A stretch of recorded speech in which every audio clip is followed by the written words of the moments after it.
اليوم بغيت نحكي لكم قصتي. انا بنت يتيمه، توفات الام ديالي وانا في عمري 2 عام. ربتني جداتي الله يحفظها ويطول لها عمرها يا ربي. دوزت الطفوله ديالي مزيان الحمد لله. كنت مشاغبه. المهم نعاود لكم منين وصلت للتاسعة اعدادي مع سن المراهقه. ما بقيتش بغيت نقرا، كنقول بغيت نخدم باش نفرض وجودي، حيت كنت كنحس بالحقره وكنقول باللي الفلوس هما اللي غادي نفرض بيهم وجودي. كنت بغيت ندخل العسكر وانا مازال ما واصلش 18 سنه.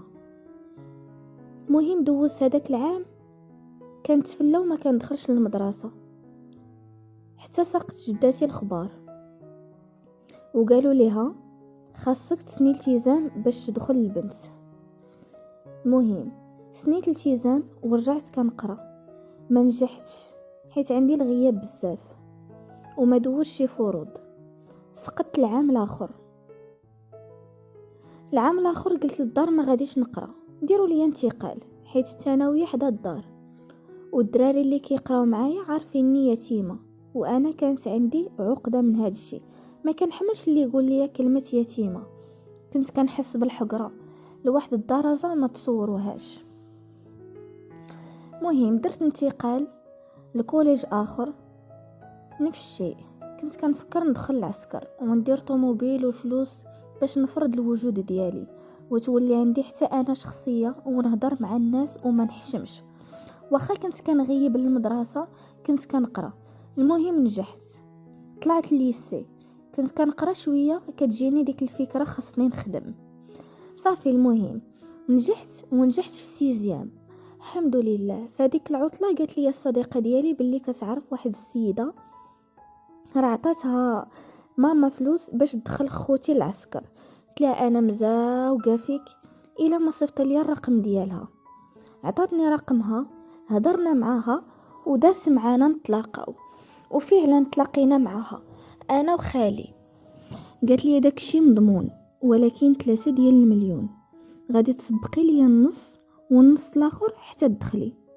قلنا ليها اوكي.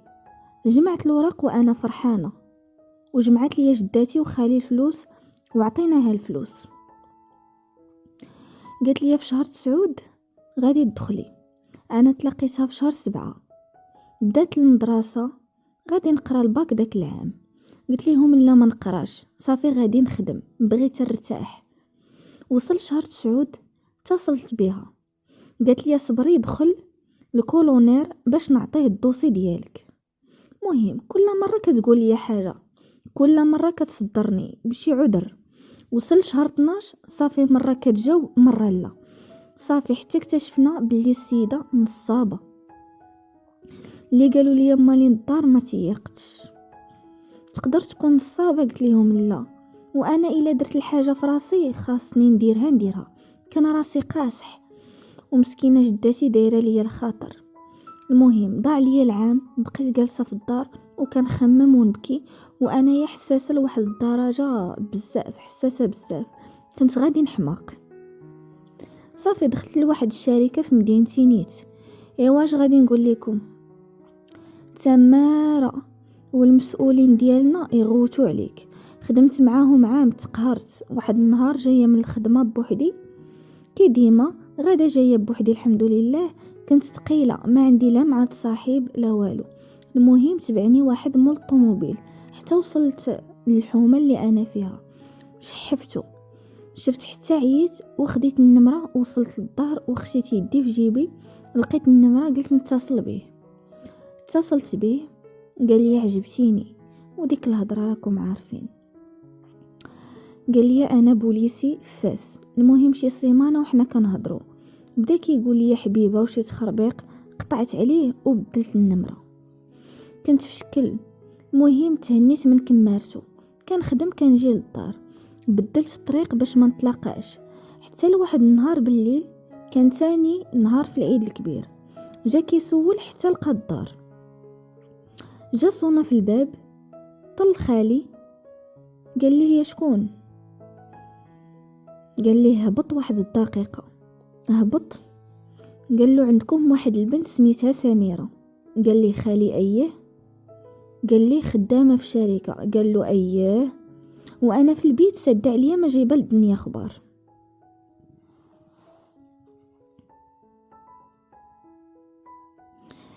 كما قلت لكم، السيد جا كيدق الباب، واش كاينه عندكم شي وحده سميتها سميرة؟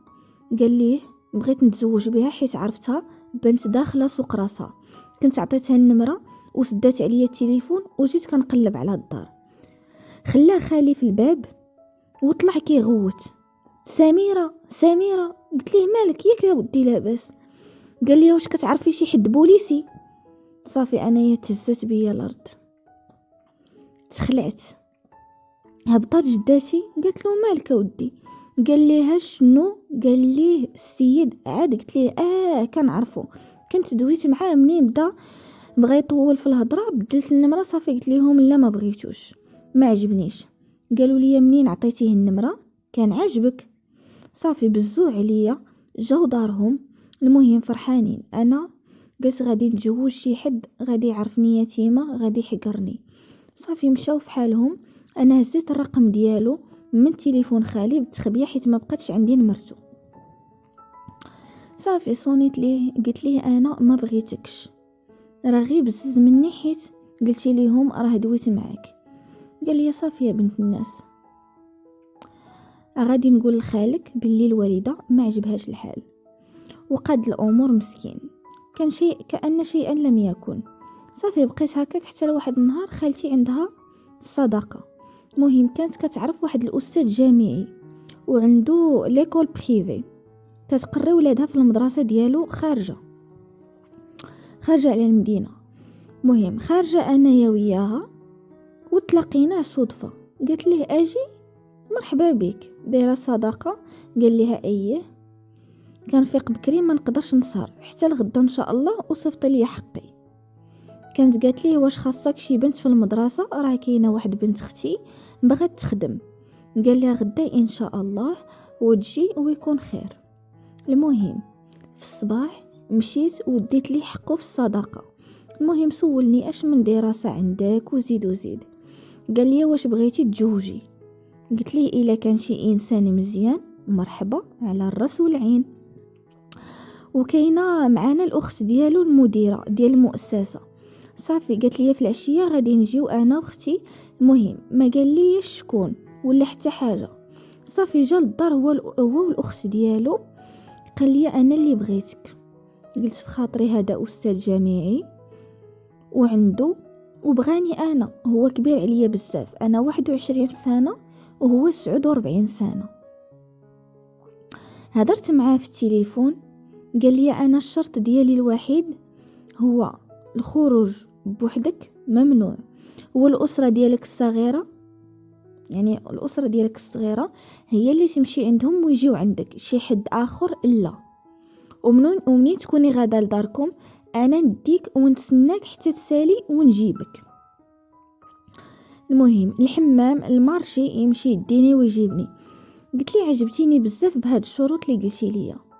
قال لي كنتمنى ديما نعجبك. قلت لي عجبتيني حيت قلتي لي هاد الشيء قبل الزواج، حيت ما غاديش نقبل بالشروط ديالك، والله يسهل عليك بما حسن. صافي هذاك حتى هو مشى. المهم تعرفت على واحد اخر على طريق الفيسبوك، عمرني هدرت مع شي حد ولكن هو في شكل. المهم ارتحيت ليه، ظريف وكيهدر معايا زوين وكل شيء. من نهار دوا معايا دوينا على الزواج، بغاني وبغيتو. كنهضروا في التليفون بزاف، هو كاين في فرنسا وكيهضر معايا بزاف. هضر على والديه عليا، حتى انا تعرفت عليه في شهر 4، هو في شهر 7 قال لي غادي نجي وغادي نديروا العرس وكل شيء. ارتحيت ليه بزاف حيت حمر شي حد اهتم بيا هكاك. نساني في اي حاجه دازت عليا خيبه، ما بقيت كنفكر في والو من غير كنفيق مع الصباح كيتصل بيا، وليت عايشه في عالم اخر والله. صافي اتفقنا، قال لي منين نجي غادي نديروا العقد، ولا بغيتي ديري انتي شي حفله ونديك غادي تبقاي مع دارنا حتى نصاوب لك وراقك. قلت ليه اوكي. هضر مع خالي وخالتي وجداتي، صافي وافقوا. هضرات معايا انا الاخت ديالو. صافي منين وصل شهر 7 عيطوا عليه الاسره ديالو، قالوا ليه باللي سولوا عليا وانا ما مزياناش وزيد. دارهم كيسكنوا في نفس المدينه اللي انايا ساكنه فيها. المهم ما خلاو ما قالوا فيا. واحد الصباح لقيت واحد الاوديو ديالو ما خلاش ليا بالمعيار، يا الدايره يا الفاعله يا التاركه، كتضحكي عليا. هادي كان غرضك غير في الوراق. المهم بهدلني في داك الاوديو، ما نعاودش لكم. انايا ما جاوبتوش، بقيت غير كنبكي ودارنا موجدين كل شيء. كنقول اش غادي نقول لهم ومنين غادي نبدا. وكنقول حسبي الله ونعم الوكيل في اللي كذب عليهم وقال لهم اللي ما فياش. قلت لجداتي اللي كاين وكاين. قالت لي فيها خير بنتي، صافي بلا ما تعصبي راسك، ما نكذبش عليكم. دازت عليا غير سد عليا وكنبكي وكنفكر. صافي مشيت سافرت باش ننسى. كما قلت لكم سافرت، بدلت الجو شويه مع بنات خالتي، رجعت لدارنا، بقيت غير في الدار. وصل شهر 3 توفات خالتي، ساكنه في الدار البيضاء. مشيت انا وجداتي، بقينا مده شهر في الدار البيضاء. عندنا العائله بزاف تما، ما كنسخاوش نرجعوا. كنت خارجه انا وبنت خالتي، شفروا لي التليفون والصاك وكل شيء. صافي شريت تليفون اخر ودرت فيسبوك جديد، وصفت طلب الصداقه للناس اللي كيطلعوا لي، وصفتها لي حتى هو بلا ما نقصد وحذفتها. عاود صيفط ليا هو، قال لي علاش صيفطتي ليا وعاودتي مسحتيها؟ قلت لي غير بالغلط. قال لي سمحي لي بزاف على داكشي اللي قلت في حقك، راني جيت للمغرب وسولت، حتى واحد ما قال فيك شي كلمه خايبه، وسولت مزيان وبغيت نتصل بيك منين كنت في المغرب، وقلت حتى من بعد على ما نسيت شويه. ومنين رجعت لفرنسا وقررت نهضر معاك، لقيتك مبلوك يعني في الواتساب وفي الفيس، وحتى المكالمات ما لقيتش كيفاش نتواصل معك. ودابا بنت الناس كنطلب منك السماحه. قلت ليه لا، انت جرحتيني بزاف، كان عليك تاكد عاد تعاير. وزيدون واخا تكون الهضره اللي سمعوك والديك صحيحه، ما تعايرش. صافي كل واحد الله يسر ليه. قال لي عندك الصح، تسرعت. المهم بدا كيعتذر لواحد المده طويله. المهم سامحته، قال لي قوليها لداركم انا ما قدرتش. وصل رمضان قلتها لخالتي، تفهمت الوضع وقالت لي الله يسامح، الغلطه بنتي كيوقع. قلتها لجداتي ما بغاتش، عييت معاها والو ما بغاتش. قالت لي والو، منين يعايرك وهو ما متاكدش يعني اللي سمعها يقول بصح. صافي قلت ليه جداتي ما بغاتش. قال لي نهضر معاها ونعتذر منها. اتصل بخالتي وقال لها والله ديك البنت نديرها في عيني، غير هضري مع امك توافق. وافقت جداتي. منين فات رمضان جاو دارهم يتعرفوا علينا. قالت مول جداتي البنت بحالها بحال بنتي، نديرها في عيني. غادي يجي الولد في شهر في الاخر ديال شهر 7 ويدير العقد ديالو. ولا بغيتو ديروا لبنتكم شي حفله غادي تبقى معانا حتى يخرجوا ليها وراقها، والمراه كتبان الله يعمرها دار وبنتها مزوجه كلهم. قلت الحمد لله ربي عوضني في امي اللي ما عنديش. خالي قال لي ديري العقد وجلسي ما تمشيش معاه، راكم فاهمين حتى يصاوب لك وراقك. الدار كلهم قالوا نفس الهضره، الا انا بقيت نبكي. لا صافي الناس مزيانين تفائلوا بالخير، صافي شافوا حتى عياو هو يقولوا لي صافي الله يسخر. قالت لي جداتي ما نصفتكش بلا عرس. دارت لي العرس مسكينه في شهر 8، عرس كبير. الفلوس كانت كتجمع فيهم باش تمشي للحج، صدقات دارت لي بهم العرس مسكينه الله يطول لينا في عمرها. دارت لي كل شيء زوين. كما قلت لكم الخوت، من بعد دوزت العرس وانا فرحانه، وحتى هو دار حفله صغيره في دارهم. دازت 20 يوم بالحساب من الزواج ديالنا، وبديت في المشاكل. قالوا ليه والديه ما تاكلش معانا حق خوك عزري في الدار، وما يمكنش تبقى غدا جايه وهو كاين. المهم الصراحه هو ما قبلش هضرتهم، وقال ليهم قولوها ليا من الاول تعرف اش ندير. المهم قال لي غادي ترجعي لداركم. قلت ليه لا ما يمكنش، كري ليا. قال لي اوكي غادي نشوف. المهم شويه هو يتقلب عليا، قال لي لا سيري لداركم ولا كل واحد الله يعاونو. كمل الفاكونس ديالو في المغرب، جلس 3 ديال الشهور. وانا قلت لجداتي اشنو كاين، عاودت ليها كل شيء، تصدمات وقالت لي مسكينه غادي تقتليني يا بنتي بلا وقت. مشى هو بحالو وجمعت انايا حوايجي. دوزت اكفس ايام حياتي غير كنبكي. قبل ما يمشي قال لي غير نمشي نخدم نجمع لك وراقك باش تجي لعندي. منين مشى الراجل هو كاع ما مسوق، ها هو على الشراب ما كيسحاش. اكتشفت باللي الراجل مدمن قبل. ودارهم قالوا لي غير سيري لداركم، غادي نبقاو نجيو عندك ونخرجوك معانا، وإلا سافرنا ما نمشيوش بلا بيك. خرج من الدار ما يمكنش، اللي كيسول فيا ولو بميساج انا اللي كنتصل مره وحتى شي واحد ما حاشاها ليا.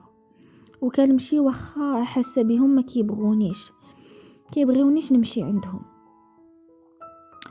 هكا كنعفط على قلبي وكنمشي عندهم. راجلي عاطيها للصحاب والشراب قليل فاش كيخدم، وكنبقى نهضر معاه واش ما غاديش تخدم باش تجمع وراقك، راه هاد المجيه لدارنا حتى واحد ما قبلها وكلهم كيخاصموا عليا. وعلى هادشي حيت ماشي هادشي اللي درتي معايا ولد الناس نهار الاول، وحبستهم باش ما يدخلوش. قال لي واش مازال يلا تزوجنا وبغيتي الوراق، الناس راه جالسين 5 سنين وما كيهضروش. المهم السيد كيسكر ويبدا يعاير غير بالكلام الفاحش الخاسر. واحد النهار كان سكران مزيان، سمحوا لي البنات، واحد النهار كان سكران مزيان وتناقشت معاه وقطعت التليفون حيت استفزتي بالمعيار. هو يكتب في الفيسبوك مراتي واحد الكلمه خاسره، هو يحطها في الفيسبوك وطاقاني وشافها خالي وشافوها عائلتي. ما نكذبش عليكم، ربي بوحدو لي عالم بحالتي هذيك الساعه. صافي ما رضيتش بالعائله يشوفوا ديك الحاله، وانا كنقول لهم انا بخير وجيت لدارنا حيت انا اللي بغيت. المهم قال خالي قال لي والله حتى نوقفوا عند حده. خالي رجل امن. صافي بدينا الاجراءات، شويه تراجعت وقلت لخالي صافي نتفارق معاه وما نكونش سبابه في شي حاجه خايبه الله يجيبها ليه في جهه اخرى. قال لي يا خالي ما تسمحيش في حقك، راه طعنك في شرفك، خاصو يتربى. اتصل بيا راجلي وطلب مني السماحه وقال لي ما كنتش في الوعي وهادي. صافي تراجعت ورجعت كنهضر معاه. خوالي جوج قطعوا عليا الهضره، قالوا لي غير حنا ولا هو، هذا منين دار هادشي يقدر يدير اي حاجه. صافي قلت دابا يتفاهموا زعما الوضع ويرجعوا يهضروا معايا. دابا قريبا كمل 2 عام ومازال ما كاين حتى نتيجه، لا وراق لا حتى حاجه لا والو، وزيدها بالسبان وما كيحترمنيش كزوجه وكيخسر الهضره بحال الا شي وحده ديال الزنقه. وانا صابره وحاضره راسي وكنقول اش هادشي وصلت ليه. خسرت خوالي بسبابه، لا عائلة راجلك كيسولو في قدام عائلتك وجيرانك، لا راجل محترمك وداير مجهود باش يجيبك، لا والو، غير هذيك الجده مسكينه طيبتها بالمشاكل. عييت ومليت من الدنيا اللي ما بغات تبيض في وجهي. من بعد اكتشفت باللي كان خاطب 2 بنات قبل مني. وحده قالت لي همو، اتصلت بيا صاحبتها وقالت لي راه بغاتو على وراقه، وواحده اخرى قال لك ما مزياناش. عاد اكتشفت باللي والديه فاقدين فيه الامال، ودوك البنات غير كذبوا عليهم كيف ما كذبوا عليا انا في الاول. منين قالوا ليه راه ما مزياناش وما بغاونيش نجلس حيت عارف انه ما غادي يدير حتى حاجه. قالوا هادي غادي تجي تشد لينا بيت وتعمر لينا الدار بلا والو، وهو كيبقى يدير المشاكل. ولا كانت هنايا اي مشكل كان غادي نتمشكلو حتى حنايا. اللهم تمشي لدارهم وتمشي عند جدها تبقى معاها. يا ريت كون غير ما عطيتش ليه فرصه يهضر معايا. وحتى عائلتي دابا قطعوا معاهم العلاقه، حيت الا كانوا هما وياهم على اتصال الا وقع شي مشكل غادي يدخلوهم. اللهم يقطعوا العلاقه والمشكل. هو مخدمين الذكاء ديالهم في التحريميات، ولدهم ما بغاوش يخسروه وعارف انه ماشي ديال الزواج. ودايرين في بالهم واحد النهار غادي نطلقوا انا وياه، واي حاجه اللي تبين خايبه كيديروها وكيحرشوه، وداكشي كاع اللي كيقولوا ليا غير كيسكر كيقول ليا كل شيء بدون احساس. وما عارفين حياته كلها فرنسا، وانا الدار حتى الدار ولا الطوموبيل ولا حتى حاجه، غير الشراب، ما داير حتى شي حاجه علاش يرجع، ما دايره. اللي جابها بالنهار كيديها الشراب بالليل، ما كيسحاش كاع. انا ما كنتش عارفه ودخلت في مشاكل اللي ما قديتش عليهم وماشي قدي. انا مازال صابره حتى يدير الله اللي فيها الخير. هادشي قلتو لكم باش تاخدوا عبره، هادشي قلتو للناس منكم البنات والرجال باش تستافدوا. الواحد بيزربش ويسمع لوالديه والناس الكبار. والقرايه هي الاولى. الواحد يقرا ويخدم عادي يشوف الزواج هو اخر حاجه واخر مرحله. وحتى الا بغى الواحد يتزوج يحط راسو فين يصيبو الانسان، ولا كيجيك فوجه زوين وكيتسيف عليك. الناس الاكثريه ما بقوش كيخافوا الله، سبحان الله العظيم. اقسم بالله ما كنت متوقعه هادشي وقع ليا، وخصوصا من العائله ديال راجلي. كانوا كيبانوا في الاول ناس ظريفين ومزيانين ومعقولين، وبغاوني نتزوج بولدهم ونمشي نسكن معاهم حتى نقاد الوريقات، وهما عارفين كل شيء وعارفين ولدهم سكيري وعارفين كل شيء، وهما غير كيحفروا ليا. عائلة راجلي ادوني بزاف وانا غير درويشه، وعائلتي هكا كنطلب من الله يدير لي اللي فيها الخير ويسهل على الجميع يا ربي. وسمحوا لي الا طولت عليكم، وشكرا لاي واحد سمع لقصتي، وكنتمنى انكم تدعيوا معايا الله يسر لي اموري والله يسر امور الجميع، وشكرا.